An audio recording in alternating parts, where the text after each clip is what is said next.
Não adianta, é impossível perder a hora. Os relógios estão por toda parte, sendo dos mais variados preços e modelos. Para adquirir um, basta uma volta pela cidade. Mas, se atualmente o produto é massificado, no passado não era bem assim. Houve um tempo em que os relógios eram artigos caros e nas cidades sua existência era restrita a casas de famílias ricas ou torres de igrejas. Isso porque sua fabricação estava nas mãos de habilidosos artesãos, os relojoeiros. Levava tempo e extenso trabalho. Hoje, as máquinas assumiram a função dos relojoeiros, reduzindo o tempo e o custo de fabricação dos relógios. Olá, tudo bom? Nessa aula iremos conversar sobre Revolução Industrial.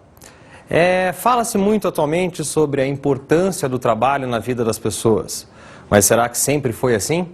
Para que a gente possa melhor compreender o processo histórico que fez com que o trabalho passasse a ser valorizado atualmente, nós precisamos conhecer também um pouco da sua história.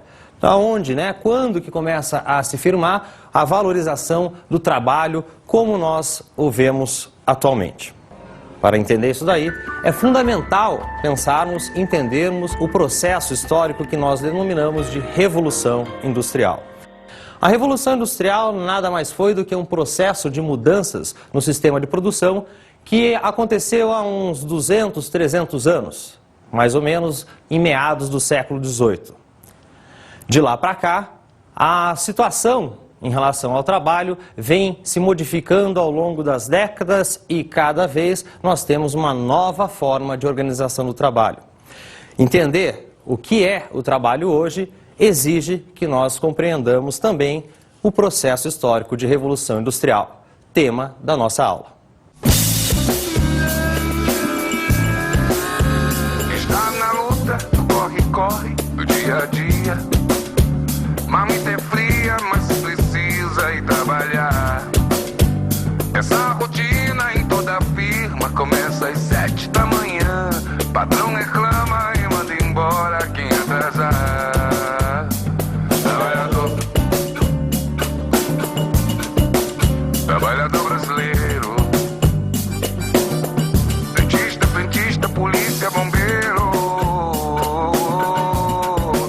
Trabalhador brasileiro, tem aí por aí que é formado engenheiro. Trabalhador brasileiro, trabalhador.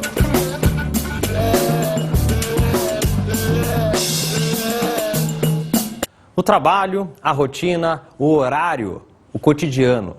Esse é o dia a dia de um trabalhador, seja ele um trabalhador urbano, seja ele um trabalhador rural.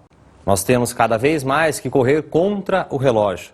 Já se falava há muito tempo que tempo é dinheiro. E em busca desse dinheiro, grandes transformações aconteceram no sistema de produção. E os trabalhadores tiveram que se adaptar com o desenvolvimento da produção a esse novo modelo de organização do trabalho. Acordar cedo, ir para a fábrica, trabalhar na fábrica numa jornada muitas vezes muito extensa e depois voltar para a sua casa esperando a recompensa desse dia de trabalho, que vem na forma de um salário. É esse o cotidiano, o dia a dia da maior parte dos trabalhadores brasileiros. A criação do sistema de fábrica na Europa e as transformações no processo de produção. Para que possamos entender como se deu o processo histórico denominado de Revolução Industrial, é importante que a gente resgate também qual é o significado do trabalho na história. Como podemos perceber atualmente, o trabalho é bastante valorizado, mas será que sempre foi assim? A história nos demonstra que nem sempre o trabalho foi tão valorizado como o fazemos atualmente. Se voltarmos à história lá na antiguidade, veremos que as elites da antiguidade grega e da antiguidade romana não valorizavam o trabalho braçal, o trabalho que suava a camisa. Esse tipo de trabalho não era valorizado. trabalho braçal, ele ficava a cargo de quem? Dos escravos. É bom lembrar que a sociedade greco-romana, na antiguidade, era uma sociedade escravocrata. Eles necessitavam do trabalho da mão de obra de escravos para sustentar aquela sociedade. Nesse sentido, aqueles homens, as elites daquele período, não tinham o menor interesse em trabalhar. Eles viam o trabalho como algo extremamente depreciativo. É daí que vem a origem da palavra trabalho, do latim tripalium. E tripalium era um instrumento de tortura que foi bastante empregado para castigar os escravos na Roma Antiga. Aqueles escravos que não queriam trabalhar. Ou seja, se nós formos pensar na história, o trabalho era, antigamente, sinônimo de algo completamente ruim. Com o tempo, isso daí foi mudando. Essa concepção em relação ao trabalho foi mudando. Mas demorou muitos séculos para que ele fosse realmente valorizado e chegasse até atualmente do jeito que a gente o concebe. Durante o período medieval, o trabalho também não era valorizado. Quem trabalhavam eram os servos, que estava subordinado aos senhores feudais, que eram os nobres do período medieval. Os nobres não trabalhavam, eles guerreavam, eles caçavam, se divertiam nos seus duelos e deixavam, o trabalho duro para com os servos. E daí no final, já do período medieval, daí sim nós começamos a perceber algumas mudanças. E entender essas mudanças vai possibilitar a compreensão dessa valorização do trabalho. No final do período medieval, a Igreja Católica já não dominava tanto, ela estava tendo uma certa dificuldade em controlar o pensamento cultural, principalmente na Europa. Nesse momento, alguns religiosos da própria Igreja Católica, eles começam a contestar práticas adotadas pela Igreja. E aí tem início um processo que a gente conhece como de reforma protestante. Na realidade, os reformistas, como a palavra significa, eles queriam apenas reorganizar, reformar a Igreja Católica, tirar o que estava ruim e colocar o que estava bom. E nesse sentido teve origem a religião, a Igreja Luterana e, com base nos ensinamentos de Martinho Lutero, a Igreja Calvinista, que foi organizada pelo Jean Calvino. O Jean Calvino se aproveitou de alguns ensinamentos do Martinho Lutero, que dizia que não era necessário você entregar dinheiro para a igreja, bastava que você tivesse fé. Só que o Martinho Lutero teve o cuidado de dizer que a salvação do fiel estaria garantida se o fiel tivesse fé em Deus. O Jean Calvino se apropria dessas ideias de Martinho Lutero e vai dizer o seguinte: sim, é importante que o fiel tenha fé em Deus. Entretanto, como que eu vou verificar a fé do fiel? Foi assim que Jean Calvino passou a valorizar o trabalho. O sinal de que o fiel teria o seu lugar garantido no paraíso eterno, no paraíso celeste, seria por meio do acúmulo de capital. Como é que ele iria acumular esse capital? Por meio do trabalho. Então nós podemos fazer uma relação histórica de link, de vínculo com o surgimento das religiões protestantes e a valorização do trabalho. É a partir daí, então, do final da Idade Média, do início do século XVI, no século XVII, que a ideia de valorização do trabalho começa a se firmar. E daí, desde então, nós passamos a escutar cada vez mais que Deus ajuda quem cedo madruga, que quem não trabalha é vagabundo e que toda essa estrutura começou a se firmar e vai possibilitar que a Revolução Industrial aconteça nos meados do século XVIII. A Inglaterra foi o berço da Revolução Industrial, pois ela dispunha de condições econômicas e sociais que possibilitaram o surgimento de uma mudança no processo de produção justamente naquela ilha britânica. Se formos pensar, várias outras regiões do mundo poderiam ter condições de abrigar uma mudança histórica no processo produtivo. Entretanto, a Inglaterra se destacou. Ela vai ficar mais ou menos uns 100 anos à frente de qualquer outra nação industrial e isso vai garantir a ela um grande destaque ao longo do século XIX e início do século XX. O que a Inglaterra possuía que permitiu a ela ser o berço da Revolução Industrial? A Inglaterra dispunha de muita riqueza. Desde o período da expansão marítima, quando a Inglaterra cruzou os mares e buscou fundar colônias tanto na Ásia, no Oriente, quanto no Ocidente, na América do Norte, por exemplo, a Inglaterra teve condições de acumular cada vez mais riqueza. São essas riquezas que vão ajudar a promover o investimento numa mudança no processo de produção. Também é importante falar que a Inglaterra estava sofrendo um processo de transformação política. Século XV, século XVI e século XVII são conhecidos na Europa pela concentração de poderes nas mãos dos monarcas absolutistas. Uma mudança, inicialmente na Inglaterra, faz com que a participação de um parlamento que é composto por representantes do povo seja cada vez mais atuante. E isso vai modificando a estrutura política.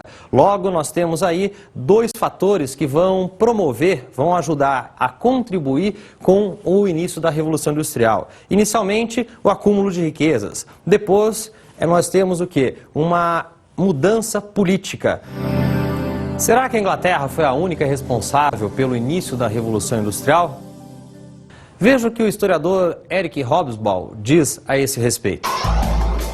A evolução das economias escravizadoras de além-mar e das baseadas na servidão do Oriente participaram tanto do desenvolvimento capitalista quanto da evolução da indústria especializada e das regiões urbanizadas do setor mais avançado da Europa.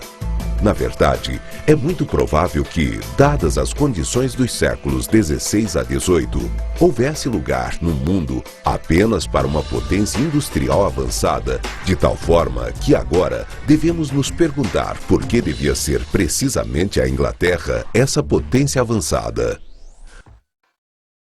O historiador Eric Hobsbawm afirma que talvez só houvesse, em meados do século XVIII, uma única nação com condições adequadas a ser o berço da Revolução Industrial, a promover uma mudança nos métodos de produção. Mas o que fez com que a Inglaterra realmente tivesse essas condições? Segundo alguns outros historiadores, a questão colocada por Hobsbawm nada mais é do que a disposição de recursos naturais. Enquanto outras regiões do mundo, como por exemplo a Ásia, a Índia ou a China, que haviam já há muito tempo estavam acumulando riquezas também, só que não dispunham dos recursos naturais que a Inglaterra vai ter naquele momento. E qual é esse recurso natural que a Inglaterra tinha e que outras regiões do mundo não dispunham? A resposta é carvão. A Inglaterra dispunha de fontes naturais de carvão, de onde era muito fácil buscar, explorar esse carvão. E, como poderemos perceber, o carvão foi o combustível fundamental para dar início ao processo de Revolução Industrial. The modern corporation has grown out of the industrial age. The industrial age began in 1712. When an Englishman named Thomas Newcomen invented a steam-driven pump to pump water out of the English coal mines so the English coal miners could get it more coal to mine rather than hauling buckets of water out of the mine. It was all about productivity, more coal per man hour. That was the dawn of the industrial age, and then it became more steel per man hour, more textiles per man hour, more automobiles per man hour, and today it's more chips per man hour, more gizmos per man hour. The system is basically the same, producing more sophisticated products today. Como você pode perceber, o carvão, então, ele vai ser o combustível fundamental no início do processo histórico denominado de Revolução Industrial. Sem o carvão, a Inglaterra, muito provavelmente, não teria sido o país onde a Revolução Industrial começou. E o carvão vai possibilitar que as máquinas trabalhem mais em menos tempo. E era esse o grande objetivo dos donos de fábricas naquele momento. Produzir mais em menos tempo. Foi essa a lógica que orientou as mudanças da Revolução Industrial.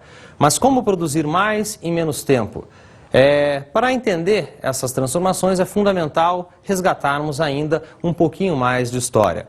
Lembre que antes da Revolução Industrial, a produção era eminentemente manual, artesanal. Um artesão ele dominava todo o processo de produção e às vezes ele levava muito tempo para concluir a produção de um determinado produto, como um sapato ou um alfaiate fazendo uma roupa. As mudanças começam a acontecer na metade do século XVIII, com a adoção de máquinas. Essas máquinas elas vão substituir os trabalhadores, vão substituir as mãos desses trabalhadores e vão conseguir otimizar a produção, fazendo com que consiga se produzir mais em menos tempo. E é justamente aí que começa a existir um problema que vai acompanhar desde então todo o processo de industrialização e valorização do trabalho. Pois cada vez mais nós percebemos que os trabalhadores vão se especializando em algumas funções e vão perdendo todo o domínio do processo produtivo. Por um lado, isso foi visto como algo bom. Por outro, foi visto como algo extremamente maléfico, principalmente para os trabalhadores.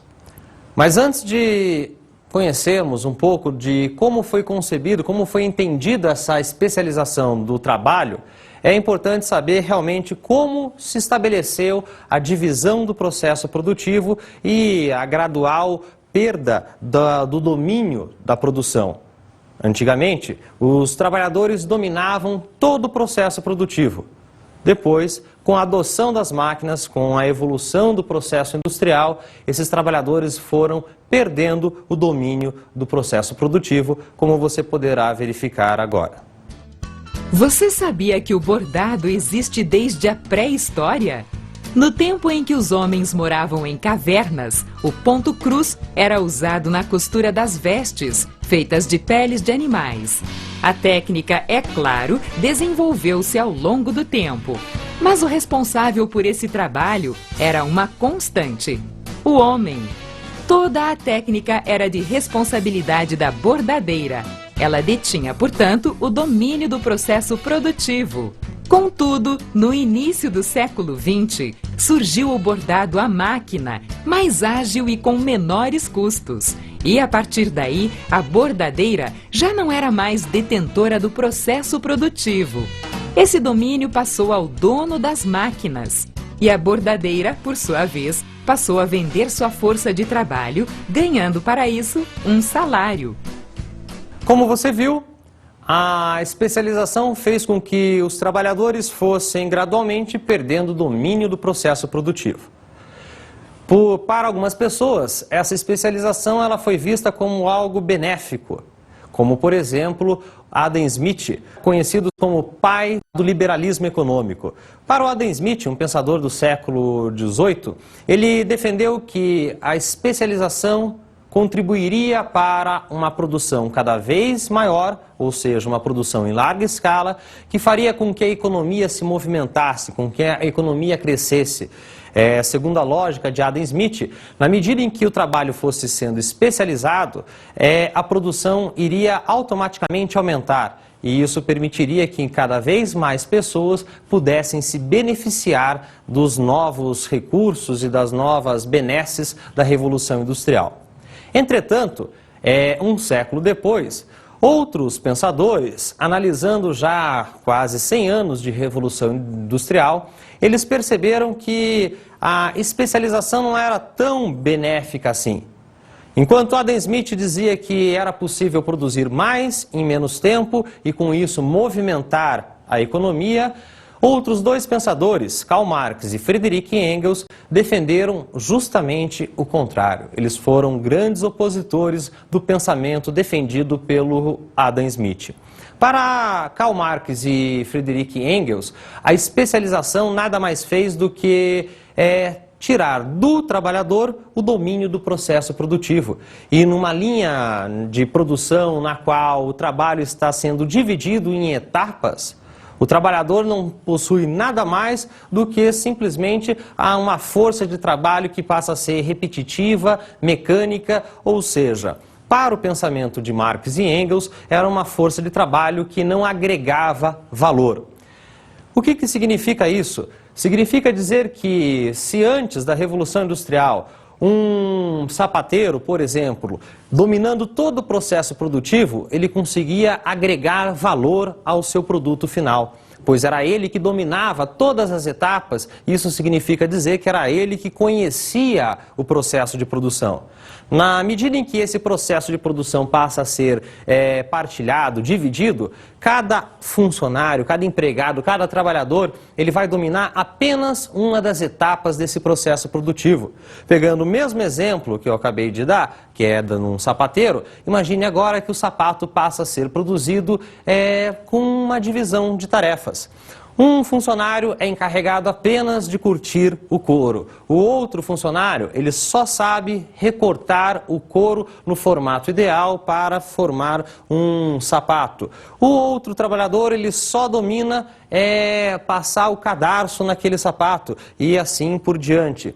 Qual é o resultado final disso para Marx e Engels? Dessa forma, os trabalhadores estavam cada vez mais alienados, eles estavam cada vez mais perdidos e eles não teriam muito a oferecer a não ser aquele trabalho repetitivo e mecânico.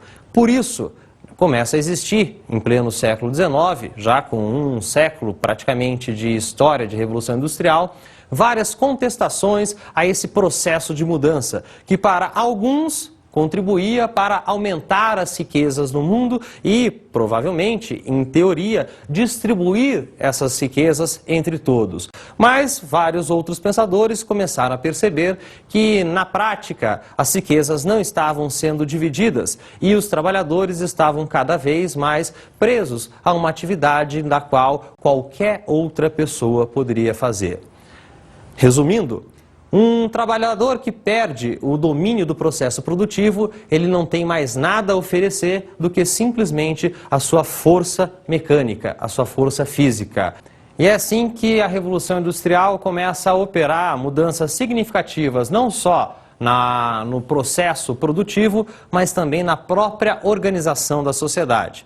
É ao longo do século XIX que nós vamos perceber que a sociedade ela acaba se dividindo em dois grandes grupos. Um grupo que são os donos dos meios de produção, basicamente os donos das fábricas, ou seja, aqueles que possuem o capital, que podem investir em máquinas, e um outro grupo muito mais numeroso, que é o grupo que nós denominamos de proletariado. Proletariado, né? O proletário, que é o trabalhador. O proletário também é uma palavrinha que deriva do latim, assim como o trabalho, do tripalium, latim. Proletário era aquele, na Roma Antiga, que não possuía nada a não ser a sua prole. Era um homem livre, mas que não dispunha de bens, que não dispunha de propriedades. E veja que interessante a maneira pela qual, no século XIX, muito tempo depois, praticamente uns 2000 anos depois da Antiguidade Romana, a denominação que vai ser usada para designar os trabalhadores, justamente proletários, aqueles que não possuem nada a não ser a sua força de trabalho que eles vão trocar por um salário. E essa nova organização da sociedade, ela fica bastante visível na pirâmide da sociedade capitalista que aparece para você. Como você pode perceber, a organização da pirâmide do sistema capitalista, ela tem uma base bastante numerosa, na qual os trabalhadores estão sustentando as outras classes ou os outros grupos sociais que são cada vez menos numerosos. E é possível perceber por esse esquema que, de maneira bastante nítida, os grupos menos numerosos, aqueles que estão na parte superior dessa pirâmide, eles aparentemente desfrutam de melhores condições de vida do que a base de sustentação dessa pirâmide. E será que essas condições de trabalho permanecem ainda hoje, em pleno século XXI? Será que a exploração de trabalhadores que já não mais dominam o processo produtivo e simplesmente vendem a sua força de trabalho persiste ainda hoje? What happens in the areas where these corporations go in and are successful?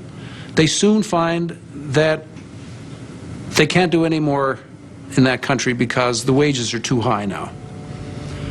And what's that another way of saying? Well, the people are no longer desperate. So, okay, we've used up all the desperate people there. They're all plump and healthy and wealthy.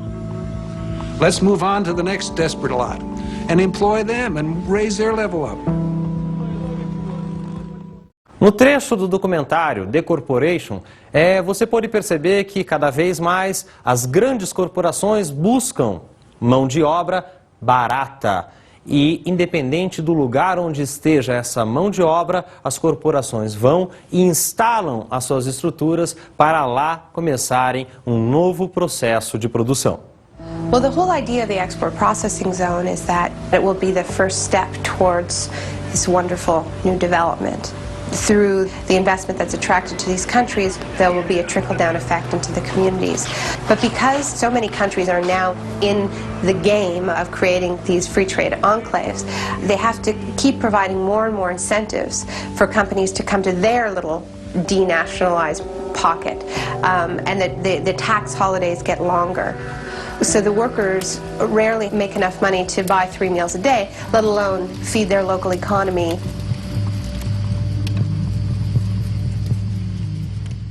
De novo, o documentário mostra que as zonas de processamento de exportação, elas podem estar situadas em qualquer lugar do mundo, desde que haja mão de obra barata e, com isso, os custos ficam reduzidíssimos, possibilitando um lucro cada vez maior. É a mesma lógica que orientou os primórdios da Revolução Industrial, produzir mais em menos tempo. Trabalho no século XX, do Fordismo ao Toyotismo. A Revolução Industrial implantou diversas mudanças no processo de produção e talvez as maiores mudanças que nós possamos visualizar nessa história ocorreram justamente no século XX. Do início do século XX até hoje, início do século XXI, nós podemos perceber que transformações significativas ocorreram, principalmente no que diz respeito à produção de automóveis. Vamos usar esse exemplo porque vários pensadores, vários historiadores consideram o século XX como o século do automóvel. As modificações substanciais que foram implementadas nas indústrias de todo o mundo acabaram modificando todo o processo de produção industrial, principalmente num país da América do Norte, no início do século XX, naquele que foi talvez o mais economicamente promissor país do continente americano, a adoção de um novo sistema de produção numa fábrica automobilística, fez com que os rumos da industrialização se modificassem por completo ao longo do século XX. Trata-se do emprego de métodos de organização científica do trabalho na indústria de automóveis por um cidadão denominado Henry Ford. O objetivo de Henry Ford? Aumentar suas margens de lucro seguindo a lógica capitalista de que tempo é dinheiro, ou seja, produzindo mais em menos tempo. Lembre que desde o início da Revolução Industrial, a lógica que orientou todas as mudanças no processo produtivo girava em torno da ideia de que tempo é dinheiro. A grande mudança empregada por Henry Ford em sua fábrica de automóveis foi fruto de uma visita realizada a um matadouro, onde ele havia visto dezenas de corpos bovinos pendurados em ganchos percorrerem as diversas instalações do abatedouro. Em cada instalação, uma etapa diferente era executada por trabalhadores especializados. Esse tipo de processo produtivo economizava tempo, otimizando a produção. E como essa ideia foi empregada na fábrica de automóveis de Ford?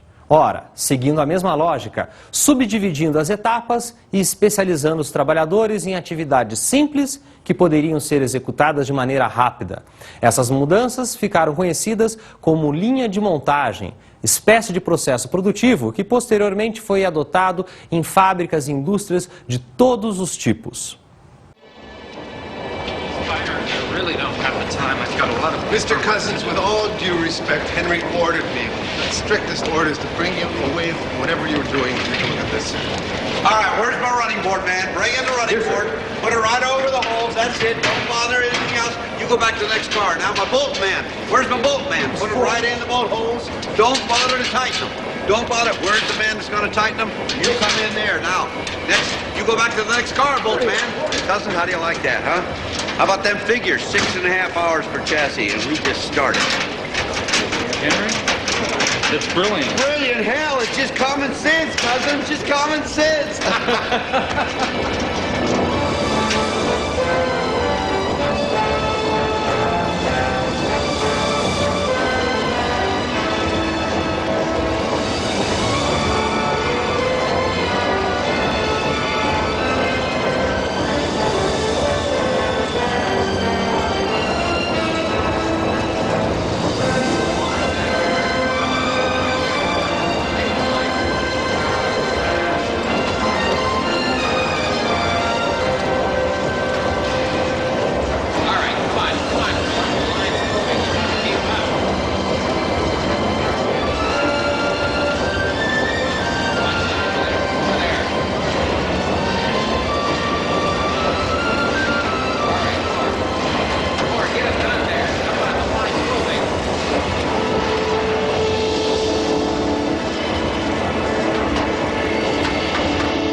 Excuse me, man.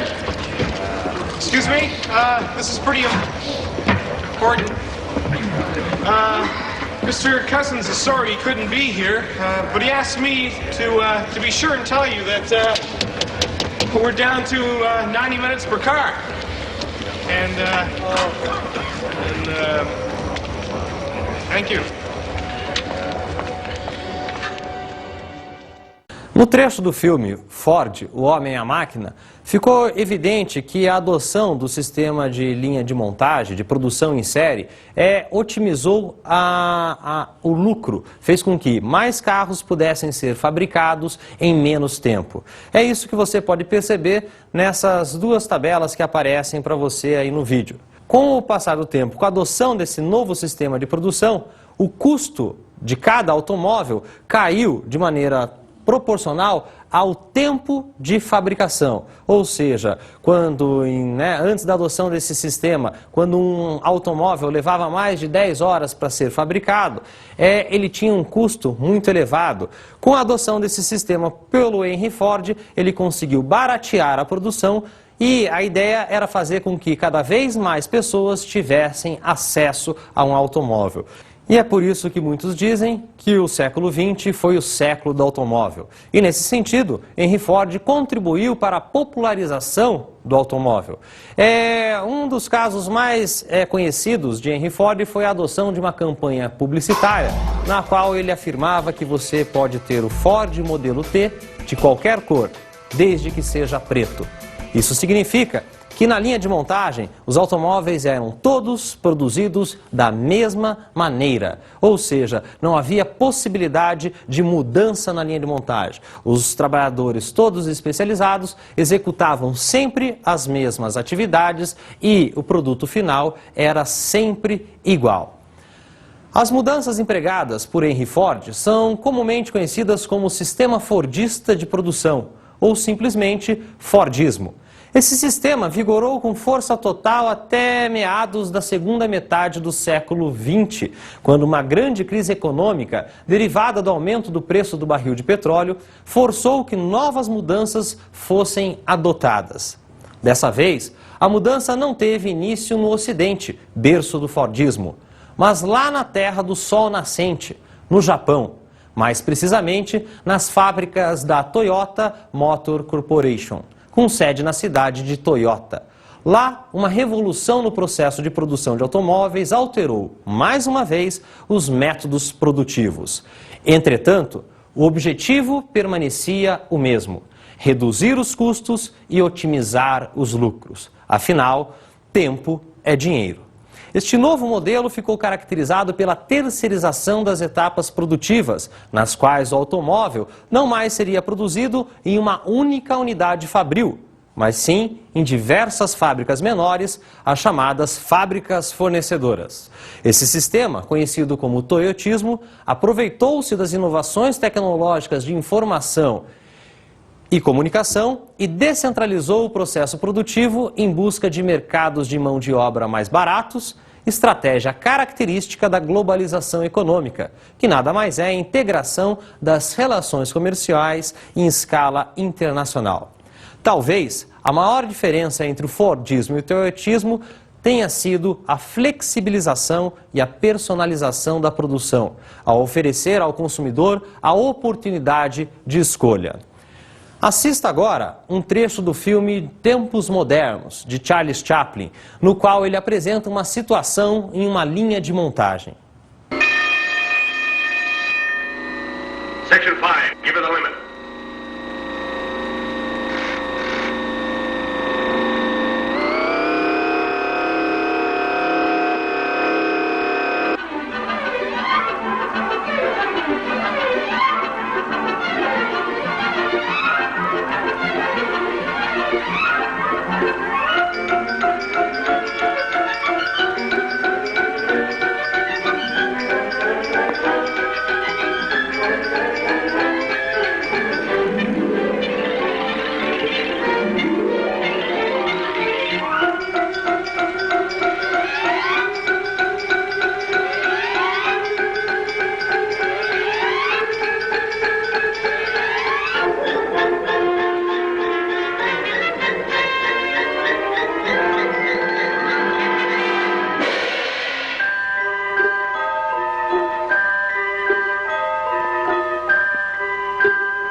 Como você pôde perceber no filme Tempos Modernos, de Charles Chaplin, o personagem principal ele acaba sendo engolido pelas engrenagens das máquinas. Isso é uma crítica que foi feita já no início do século XX pelo diretor Charles Chaplin, quando ele percebeu que a repetição exaustiva, maçante, de uma mesma atividade acabava alienando o trabalhador, deixando-o completamente louco, como é mostrado nessa comédia.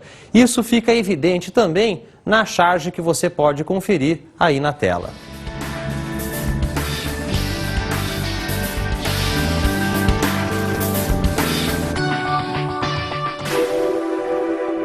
Sistematização. Nesta aula, onde abordamos a Revolução Industrial, trabalhamos o seguinte conteúdo: a criação do sistema de fábrica na Europa e as transformações no processo de produção. Pudemos trabalhar as seguintes habilidades. Habilidade 4, comparar pontos de vista expressos em diferentes fontes sobre determinado aspecto da cultura, como no caso do pensamento de Adam Smith e de Karl Marx e Friedrich Engels. A habilidade 14, comparar diferentes pontos de vista presentes em textos analíticos e interpretativos sobre situação ou fatos de natureza histórico-geográfica acerca das instituições sociais, políticas e econômicas, como na análise dos trechos do documentário The Corporation. Habilidade 16, identificar registros sobre o papel das técnicas e tecnologias na organização do trabalho e ou da vida social, como apresentado no texto do historiador Eric Hobsbawm. Outro conteúdo trabalhado foi Trabalho no século XX, do Fordismo ao Toyotismo. Foi abordado o conteúdo Transformações na estrutura produtiva no século XX, o Fordismo, o Toyotismo, as novas técnicas de produção e seus impactos. Nesta aula, pudemos trabalhar as seguintes habilidades. Habilidade 9, comparar o significado histórico-geográfico das organizações políticas e socioeconômicas em escala local, regional ou mundial, como no caso da adoção do sistema fordista nos Estados Unidos no início do século XX. Habilidade 17, analisar fatores que explicam o impacto das novas tecnologias no processo de territorialização da produção, como a crítica apresentada no filme Tempos Modernos, de Charles Chaplin. Habilidade 20, selecionar argumentos favoráveis ou contrários às modificações impostas pelas novas tecnologias à vida social e ao mundo do trabalho, como você pôde perceber por meio da comparação do barateamento da produção e da alienação do trabalhador.